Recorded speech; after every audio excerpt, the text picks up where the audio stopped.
day one of this week, all about new tea in the season of Scorpio for the Sensual Festival. I thought it was really important that I shared with you what I have in my tea cabinet, what I have in my underwear drawer. Now that's a very odd place to keep tea, but it works for me. So, it's tea time. My favorite green tea, Omayasama by Lupicia. It's a bit nutty, not too much. It's great for guests, that's in the name. And I just love it. I drink 2 or 3 cups of it at work each day, and I don't get sick of it, which is a very great marker for a well-loved tea. I have some Hojicha Atago, which will feature in the new teas tasting this week. I have Piccolo, which is a honey apricot sweet berry robust. It's delicious. I love to whip this out for dessert or after dinner. I have, sorry, we're doing Lupicia stuff at the moment. I have their Sakura Vert Premium, so Sakura tea with bits of cherry blossom, cherry leaf, and it's just great. Great for springtime, which it currently is. Some things I've found that I wasn't expecting. I've got a couple of different types of jasmine tea. I have a peppermint tea, which is loved, and I love a refreshing tea. Like, if a tea isn't refreshing, it must do something else for me, and I'm not always in the mood to be excited or bombarded, so refreshing teas are my thing. What else is in my underwear drawer? I have some Sato Kibi. This is sugar grass tea with lemongrass, I believe.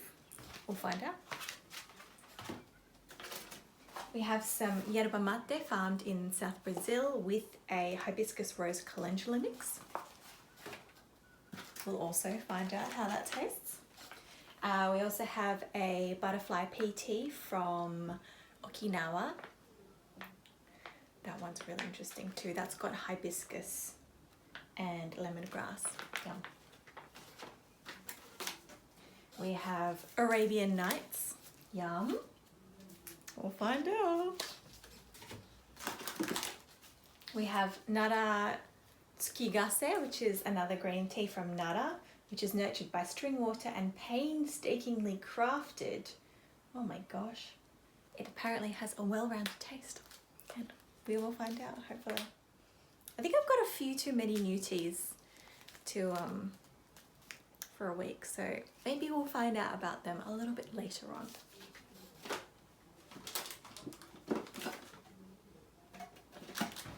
Oh, there's Sencha Chira, which is actually really interesting. It has a sweet aroma similar to sweet potatoes, and that definitely comes through, but it's quite light and super refreshing. I think this would be a really great palate cleanser between teas or between courses, depending on what sort of meal you're having.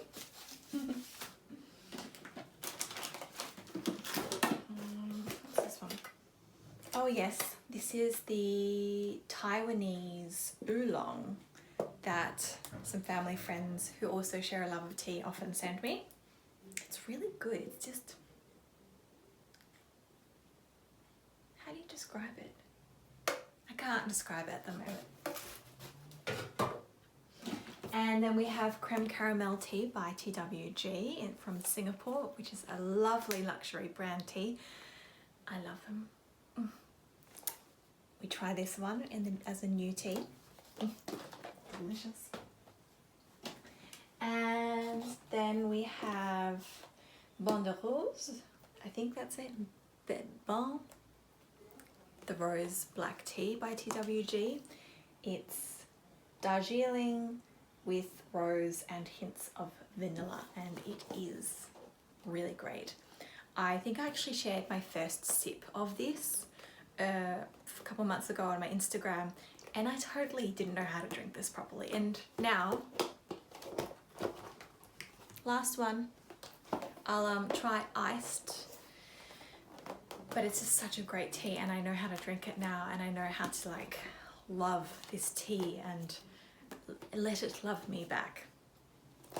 Yeah. I need more space.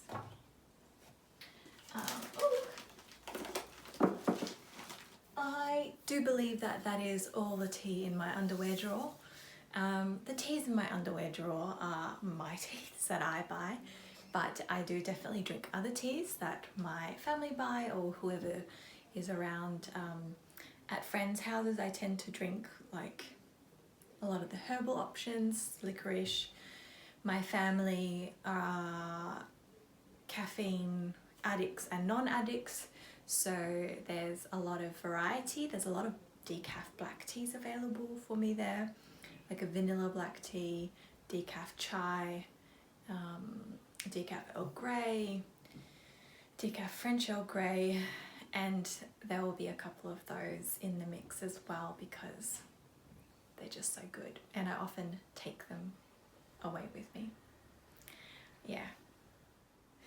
They're all the teas that I have in my underwear drawer to get us started for this week of new tea tastings, which is starting off this wonderful festival of, yeah, sensual feasts during Scorpio time. Like, there's no better time, really. There is no better time to be becoming more sensual, embracing the sensual self within, and getting more connected, because it's all about connectedness. It's eating sensually, drinking sensually. It's all about connectedness to whatever you are consuming and your body. That's it. That's how I see this. And I'm really excited that you're on this journey with me because there's so much to get out of it. There's so many more flavors we can discover, and there's so many different ways that we can like interact with our own senses and just live a more flavorful life. So, there you go. I'll see you soon with many, many videos about new teas, and then followed by videos about tea places in Melbourne and how good they are, because some of them are very good. And then the week following, then I'm pairing teas with Melbourne produce, and some things even as crazy as salami and cheese and chocolate and sweets. So should be good. Oh, and the final week, of course. I can't forget the final week. Because we'll be going on a high with all this food and all this tea, even though the tea is meant to be quite refreshing and nothing's meant to be overly pokey, it's all meant to be quite harmonious. The final week is all about using our own senses to come back within, love the self, love the body, and just basically the philosophy of being more sensual. Like, one of my favorite things when I need to self-soothe or just like bring myself back, I gently touch my collarbones because they're sensitive and it's not arousing when it's me focusing on my collarbones, trying to breathe in and out equal amounts to regulate my parasympathetic and sympathetic nervous system. And it just really like, and then the pitter patters, just a lot of, if I could comfortably and socially acceptably do full-on massage on myself on the tram, I would, because its touch is just so brilliant at bringing me back into myself so I can actually live my life, not zombie walk it. Anyway, and I use tea for that too, so I'm so excited. I'm so excited to share this with you. And yeah, leave a comment, let me know what you're thinking. Do you think I'm a bit of a crazy tea lady? I probably am. Totally owning it though. I'm a crazy tea queen. Thank you very much.